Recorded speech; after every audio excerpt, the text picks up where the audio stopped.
Hello, I'm Dr. Debbie. I've been helping men and women find more effective ways to apply their biblical values and the findings of scientific research to everyday life, especially when it comes to marriage.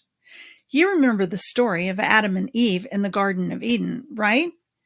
God created the heavens and the earth, day and night, sky and water, land and seas and plants and trees, sun, moon, and stars, sea creatures, winged birds, and land animals in 6 days. But the Lord took extra special care in his creation of Adam. Then he created Eve and gave her to Adam. He was her dearest husband, and she was his sweet companion. The two of them enjoyed one another immensely in the garden, and God came down to pay them a visit once a day. Whatever they needed was already provided there in paradise. You can't imagine, even in your wildest dreams, just how perfect the world was for them in the garden. But you can try, because the traces of a deep level of desire and satisfaction linger in your heart and soul. Indeed, you long for it. You long for that kind of connection with your mate and with your Creator. Yes, that desire still lies deep within you somewhere, because you are created in His image. Alas, life was beautiful for the first couple. All their needs were met in the garden. They fully enjoyed one another and took daily walks with their Creator. He only required one thing. And the Lord God commanded the man, "You are free to eat from any tree in the garden, but you must not eat from the tree of the knowledge of good and evil. For when you eat from it, you will certainly die." Well, that seemed like a totally reasonable request to Adam, so he gave it no further thought other than to relay the message to Eve. He had no concerns about anything. He had more than enough food, enjoyable work to do, a beautiful place to hang out, and a sweet companion with whom to share it all. What more did he need than that? Eve heard the message and accepted it as truth. No reason to doubt anything. She was having a great time too, remember? All they knew was the Lord's goodness. They had no doubts and were enjoying a fearless life. They lived in complete freedom, and they had many choices about what they wanted to do and how they wanted to enjoy each day. Everything was perfect. Meanwhile, in a remote part of the garden, the enemy was plotting to spoil God's creation. The Lord, of course, knew he was there because even the enemy is a created being. Originally, the enemy was an angel.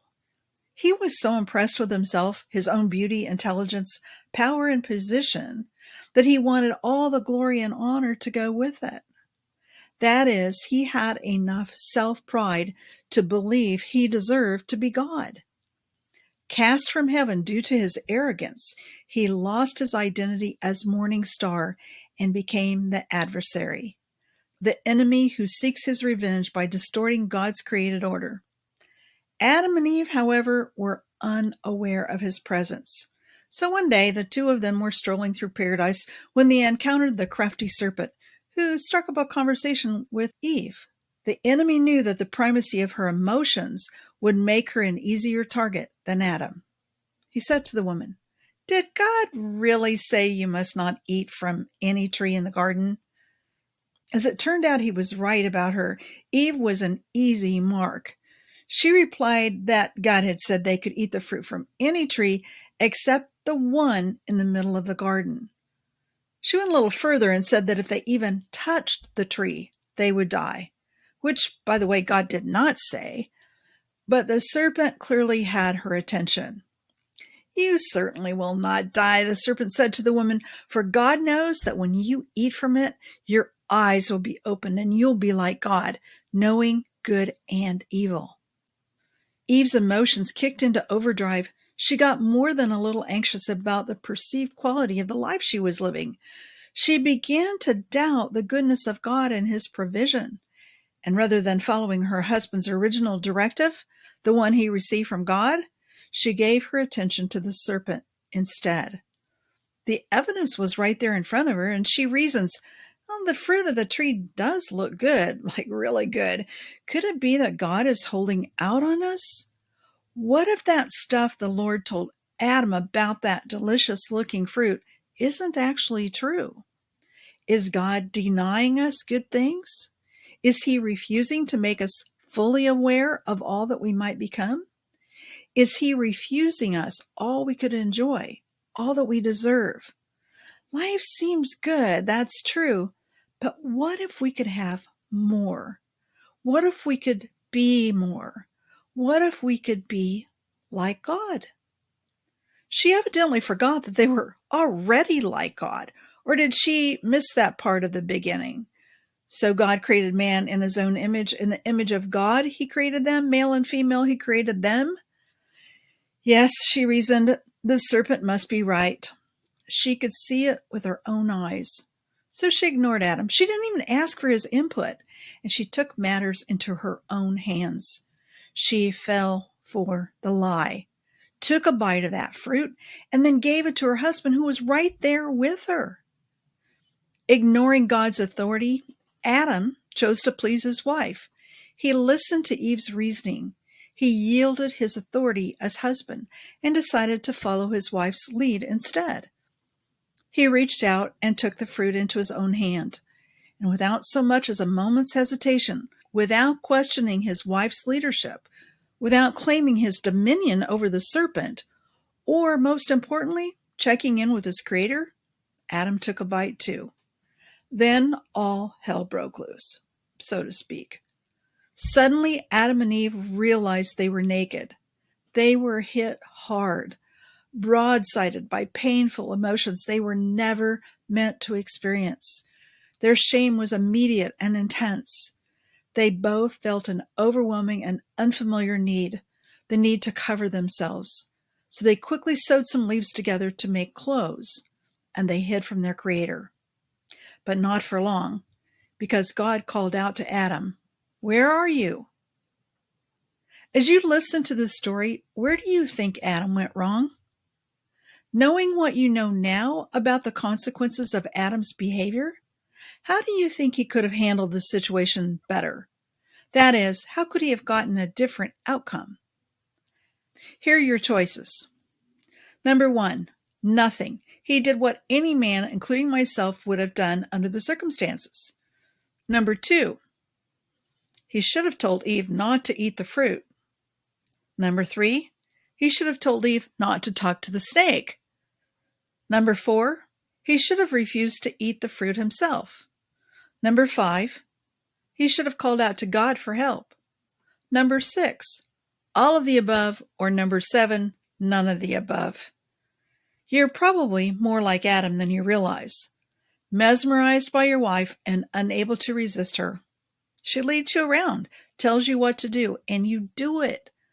Or if you're just a bit stronger, you resist her, but you're not in charge. She is. She is the determining factor in so many ways.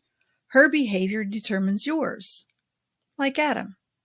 In the beginning, you feel like you're failing, so you submit to her demands. She's probably right, you reason. After all, isn't that why God gave her to you? You watch her do things you know she shouldn't be doing. You even begin to do those same things yourself. And when you realize you're headed down the wrong path, you get angry. But with whom are you angry? Adam blamed God for giving him the woman who told him to eat the forbidden fruit. Or are you more like some of the men I've worked with, those who turn their anger in on themselves? That may look like depression, but I think it looks more like shame. Depression is a sense of hopelessness, a belief that things will never change.